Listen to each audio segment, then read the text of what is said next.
Hey guys, it's Nina, and today I'm going to be bringing you part 2 of my July wrap-up. This month I read a total of 12 books, which is insane for me personally. I know everyone reads different books. I've already said this in part 1, which by the way, if you want to watch, is up above, down below. I'll have it linked to like everywhere. So this is part 2. This is everything that I read during Booktubeathon and that other week that is in July. Let's just get started because I got a lot of books to show you. The first book that I read and completed for Booktubeathon was Six of Crows by Leigh Bardugo, and this completed the challenge of reading a book that you found out about through BookTube. So this book is so insanely hyped on BookTube right now. I feel like everyone has read it, everyone has loved it, and I personally absolutely enjoyed it. Oh my god, you guys. It's so good. I don't even know where to start. 5 out of 5 stars. It was so good. So this is a high fantasy heist novel that takes place in the Grisha universe, which is the same as those books that I'm completely blanking what their names are. I'll leave them here or something. But although it takes place in that universe, you don't have to read the Grisha trilogy to read and understand this book. I personally have not read the Grisha trilogy, and this made complete sense. The world building in this is amazing. And to be honest, the world building and explaining was one of my favorite things about this book, because I feel like with most fantasy novels, it takes a while for you to get into a book because there's so much to explain, the world, the magic. It just kind of gets bogged down sometimes, and then the first book might not be as good, but then once you get into the series, that's when you really love it.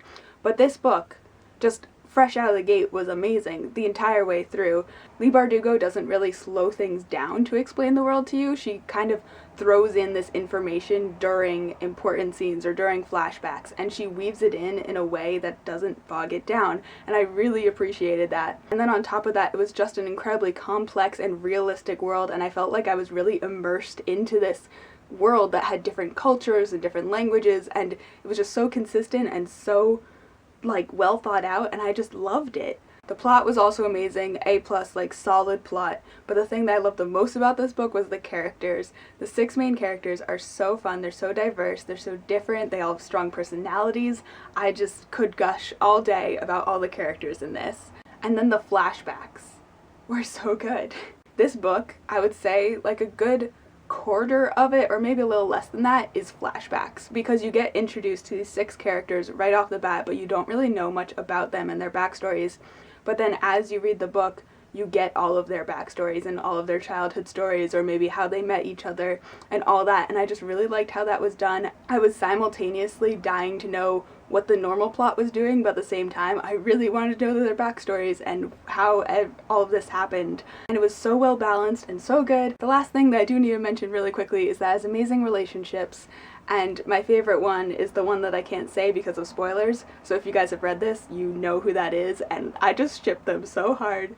I mean, I do all the ships, I ship so hard, but that one that gets revealed like maybe halfway-ish through it, it's so beautiful. I love it.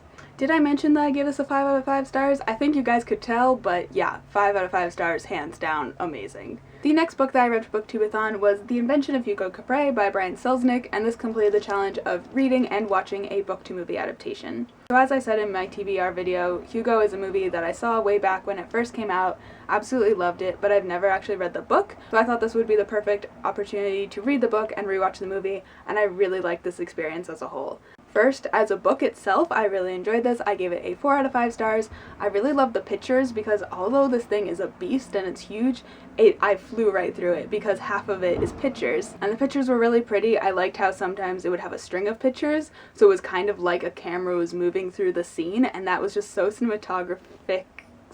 That's not a word. It just reminded me so much of like seeing an actual movie and like watching it, and it was just really cool, and I really liked that. My only complaint about this was that the characters weren't as fleshed out as I would have liked them to be, but then again, it is a middle grade kind of children's book, so that's what you would expect. I don't know, that was the only thing that I didn't like about this. But then the movie kind of fixed everything that I didn't really like about this, which was really cool. I personally liked the movie better than the book, and for me, it was pretty much the perfect book-to-movie adaptation because it streamlined the story. It did take some things out and then it added some extra things, but at the end of the day, it was the same story. It had some of the same shots, which was really cool, and the movie just seemed more fleshed out to me, which is what I prefer. And not to mention, it was just a gorgeous movie. It's so visually pleasing, and I loved that. And overall, it was just a cool experience. I gave Hugo 4 out of 5 stars, and I gave the movie 8 out of 10 stars. because IMDb uses 10 stars. So from this point forward, all the books that I'm actually going to be mentioning are comics. I went on a huge comic kick this month, and that is why I've read so many things. And the first thing that I read was still for Booktubeathon, and that was Spider-Gwen Volume 1, Most Wanted, well, Volume 0 actually. I don't know why it's Volume 0 and not Volume 1, but that's just what it is. And as I explained in my TBR video, this is basically an alternate universe where instead of Peter Parker getting bitten by the radioactive spider and turning into Spider-Man, Gwen Stacy gets bitten by the radioactive spider and gets turned into Spider-Gwen. And this is just a really cool concept that I really wanted to read, and I had really mixed feelings about this. I gave it a 3 out of 5 stars. I just don't know, because really this just wasn't what I was expecting. I was expecting an origin story, like how Gwen got into the labs and she got bitten and how that affects her relationship with Peter and that whole storyline. But instead, that is all told within the first 2 pages in flashback form, and then you're just kind of thrown into Gwen's spider-kicking adventures, which is cool, but it wasn't what I was expecting. I think the thing that really annoyed me about this is that Peter Parker is dead in this universe, and that's not a spoiler because it gets explained on the 2nd page, but I was just really excited to see Gwen Stacy being a superhero and Peter Parker just being a normal kid.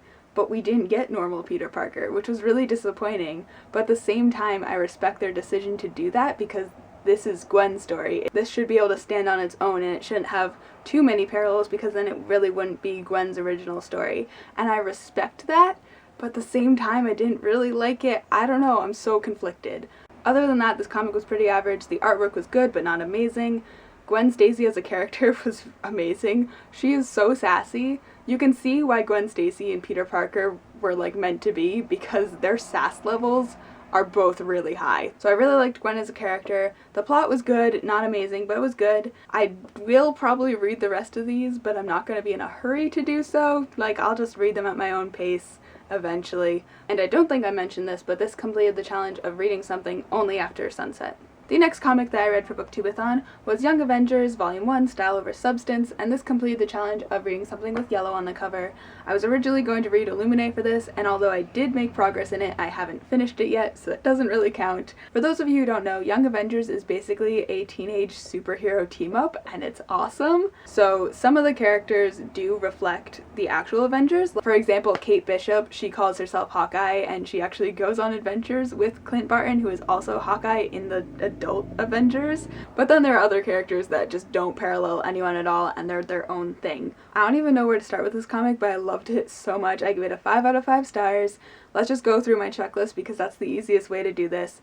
Artwork was good, it wasn't amazing, but there were some really creative spreads that I really appreciated. Plot was very good, very engaging. I really wanted to know what was going to happen next, and it was really cool to have teenage characters and see how that tied into the plot and made it different. And then 3 characters. This is really where this comic book shines because the characters in this are amazing. Right off the bat, like 3 pages in, I was already in love with the characters that had been introduced. Like, they're just amazing, and I love them. They're kind of typical YA characters, but at the same time they're not. But this comic book really gets some extra love from me because it's so diverse. There's gay characters, there's Latino characters, there's just everything. It's so diverse, and I love it. It just seems like a comic for my generation, like a new age, diverse comic of how the world really is, and it's actually being represented, and that just makes me so happy and so excited. It was just so good. I don't even know what else to say about it, just that I'm obsessed with this now, and I really need to pick up the second one really soon because I'm just in love, and I want to know more about these characters, and I've known them for what, like 40 pages, and I'm already in love with them.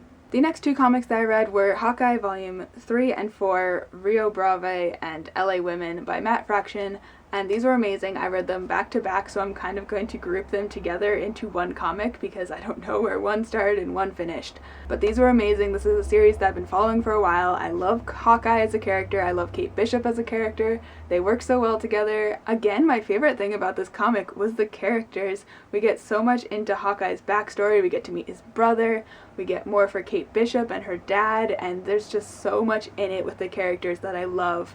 But my favorite thing about this comic is that they brought back the fact that Hawkeye is partly deaf. This is something that Hawkeye's character kind of deals with on and off again throughout the comics, like throughout his entire existence, depending on who's writing for him. But fun fact, Hawkeye is deaf. He wears a hearing aid, it's part of his character, and it's something that they brought back in this issue because it's, again, hit or miss with different issues, and that was just really awesome to see. It's him being deaf just adds another layer of humanity to him. It shows that even though he is disabled, he's still a great Avenger. He can still function with it. It's just another thing that he has to deal with, and he's still badass, and the representation is amazing. And I totally recommend this comic series as a whole to anyone. So collectively, I gave these 2 volumes a 5 out of 5 stars. The next comic that I read was A-Force Volume 1, and this is an all-female superhero team-up set in some alternate universe, and it was pretty amazing. I gave it a 4.5, 5 out of 5 stars. It was really interesting because the team is led by different characters that I don't really know so well, like She-Hulk, Spider-Woman, Captain Marvel, and it was really cool to get introduced to those characters and get to know them better because I really haven't read anything about them before. Again, running through my checklist, art was on point, not amazing, but on point. Characters were great because I got introduced to new characters that I didn't know before that pop up all over the Marvel comic universe. But then I also got to see characters that I already know make cameos, like Spider-Gwen is in this, America Chavez, Black Widow, they make like little cameos. And then the plot was amazing and great, and just the fact to see an all-female superhero team-up was amazing and made my day. And then the last comic that I read this month was Spider-Woman Volume 1, and I gave this a 4 out of 5 stars. I decided to pick this up because I've just been seeing Spider-Woman pop up in all these different comics that I've been reading, and I decided to figure out who this woman is. And it was a solid comic. I really enjoyed getting to know Spider-Woman as a character, like on her own. The plot was really engaging, I really liked it, but I didn't love it, and overall it was just a solid introduction to her character. So that was my rambly and hectic part 2 wrap up for the month of July. I hope you guys enjoyed it. Give this video a like if you did, and subscribe, and let me know down below what you guys have been reading, if you've read these, etc. And I will see you guys later with another video. Bye!